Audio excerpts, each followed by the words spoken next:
main sections that you guys were really wondering about.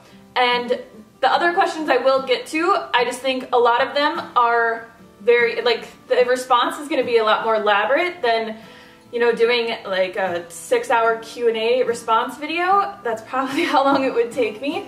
So I'm going to be doing separate videos on all those, so as long as you're subscribed to my channel, you'll be able to see all those in the future. So if you would like to know how I lost 40 pounds in 6 months, please keep watching.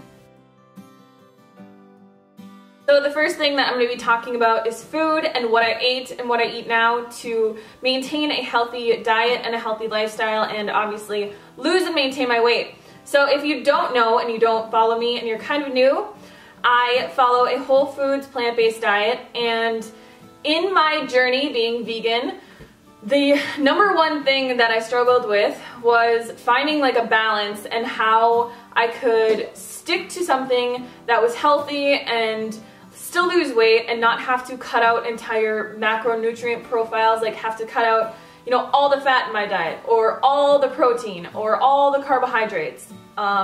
So what I found is that if you stick to eating whole foods, like in their whole state, the most unrefined, you know, state that you can get them in, like eating apples, oranges, fruits in their whole forms, smoothies, salads, potatoes, brown rice, whole grains like that, and as well as fats like avocado, coconut, hemp seeds, tahini, things like that, you are going to succeed on a plant-based lifestyle. Like, you cannot screw up eating whole foods on a plant-based lifestyle. It is just really impossible, and the reason why is because you're getting everything that you need. So when you're eating processed foods, I know like a lot of people want to say that they're following a specific lifestyle, like I did this as well, eating, you know, only starches or only fruit or very, very low fat.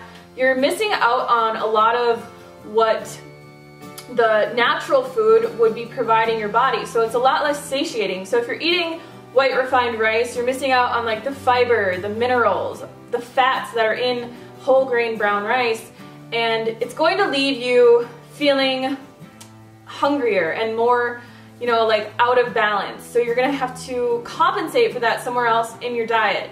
And my number one tip for everyone, all times, is to just eat whole plant foods, because you can't go wrong. I know personally, like eating white rice or brown rice, I can eat 5 times the amount of white rice, because to me it digests so quickly. It has such a higher glycemic index. It doesn't have all the fiber and the fats that make it more filling, and it metabolizes in your body so differently, and it reacts in your body so differently. So eat whole plant foods. That is my number one tip. It's always going to be my number one tip, and you really can't go wrong. Someone else asked me if I include salt in my diet, and I do. And the reason for that is because I've tried the really, really low salt, low sodium diets, and they don't satisfy me as much. Like, the food isn't as good tasting. And I know people are gonna say like that's just like an addiction, or you get used to that, but to me, I've always been a more savory type of foods person. So like sweets weren't always my thing. So when I first went like 80-10-10 or, you know, raw vegan, when I tried eating a ton of fruit and like no salt and no fat, it was so unsatisfying to me, and I could not stick with it, and I would end up going off of it and just trying so hard to stick with something that was so unsatisfying to me. So it's so important, and I stress this in my ebook, and I stress it in, you know, everything that I say, to eat whole foods, cook everything from scratch. You can pretty much eat anything that you want to on a whole foods plant-based diet. You just have to find alternatives, like using dates instead of processed sugar, using avocados or hemp seeds or flax seeds instead of oils, or, you know, sauteing things in water and instead of oil, and just using alternatives that are so much healthier but just as satisfying, and the food is just as good.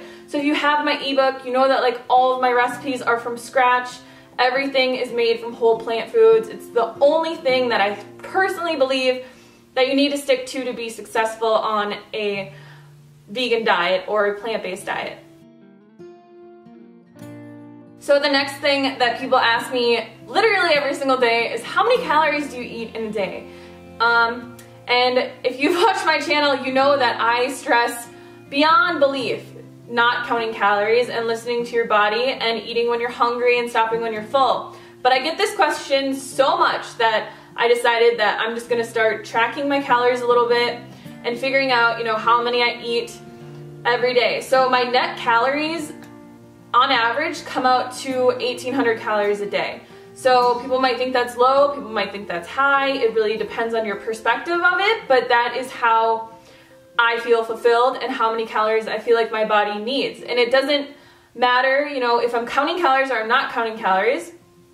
Every day to day is kind of different. So every day is not going to be the same for you calorie-wise because, you know, you have different activities every day. Your mood's different, your stress level's different, the foods that you eat every day are different. Maybe you're like exercising or you're just really busy. Some days when I have nothing going on and it's Sunday like today, I'm not exercising because it's crappy outside, I eat like 1,600 calories. And then there's days when, like yesterday, I rode my bike 20K and I ate like 2,500 calories.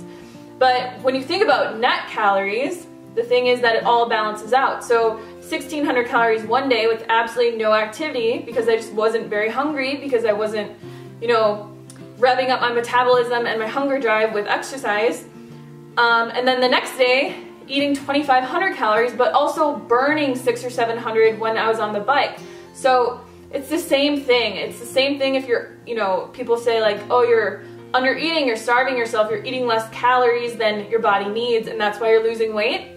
It's the same thing if you go out and you bike, you know, 20 kilometers a day or 40 kilometers every other day, or do an excessive amount of exercise and you're eating 3,000 calories every day, but you're burning 1,000, or you're burning, you know, 500 and you're eating 2,500. Like, it's the same net that you're coming out with. So don't really focus on how much it is day to day. Robert Cheek, Derek just went to one of his seminars and he said that you should count calories for the first 2 weeks when you start a plant-based diet. After that, you know, just to get a feel of it, because you can eat so much more on a plant-based diet because of the density and the foods are a lot lower calorie. So it's kind of hard to gauge if you come from a standard American diet. He was saying that I think is really good advice, and that's why I'm saying this right now, is that you should count for the first 2 weeks and just to get a feel of how many calories are in a certain portion or how much food, so you can, when you sit down to eat, you're not, you know, taking these tiny little portions and trying to get full off of them. You actually know how much visually you should be eating. And then after that, just go by your hunger drive and how you feel, because it's not the fact that people try to count calories their entire life, it drives you absolutely insane, and it can ruin your progress, it can ruin your chances of success on a diet, because you want to do something that feels natural and feels long-term that you can do for the rest of your life. So don't count calories, okay? All right, the third thing that I get asked all the time is, how much exercise do I do? So the first 4 months of me kind of changing my lifestyle and changing, you know, going to stopping smashing in calories and trying to eat super low fat and trying to lose weight that way and be healthy, which ended up me gaining 40 pounds.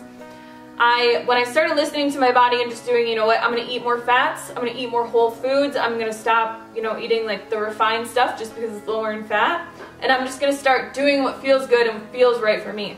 That was back at the end of the summer, or, you know, the beginning of fall last year. So when I started doing that, it was starting to get cold out. I had really just overdone it on exercise. Previously to that, I was riding my bike like 100 miles a week, but I was also eating 3,000 calories a day. And it's funny because I tell people all the time, like, I used to exercise a lot, and people were saying like, well, you never exercised, you weren't fit enough, like, that's why you didn't lose weight, eating, you know, smashing in the calories. And it's like, I did though, I exercised a lot. And I just could not lose weight, I kept gaining. So the first 4 months of me changing my lifestyle and doing what it felt was right for me, I did not exercise at all. I did nothing.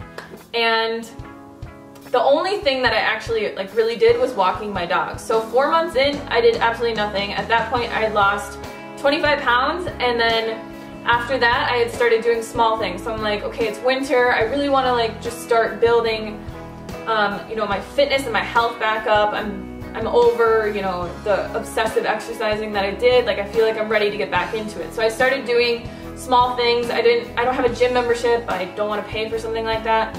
And I just really don't like places like that because it's such a chore going there. So I started doing 100 squats a day at home, doing just like some sit-ups and calisthenic type stuff for maybe like 5 minutes a day. And also like 10 or 15 minutes of yoga just to like really calm myself and center myself for the day. It was just like a morning practice that I did. It wasn't really, you know, to get like super fit or anything. It was just something that I really enjoyed.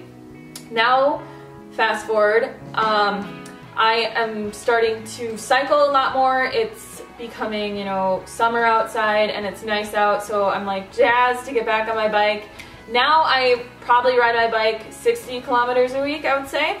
So I can exercise a lot less now because I am eating such a more balanced diet. I'm not smashing in so many calories and I'm not overloading my body with all this work, and I don't need to excessively exercise to lose weight. It's just very a balanced thing. Like, I just exercise as much as I want to. Like, some days I'll ride my bike 10K, some days I'll ride it 20K.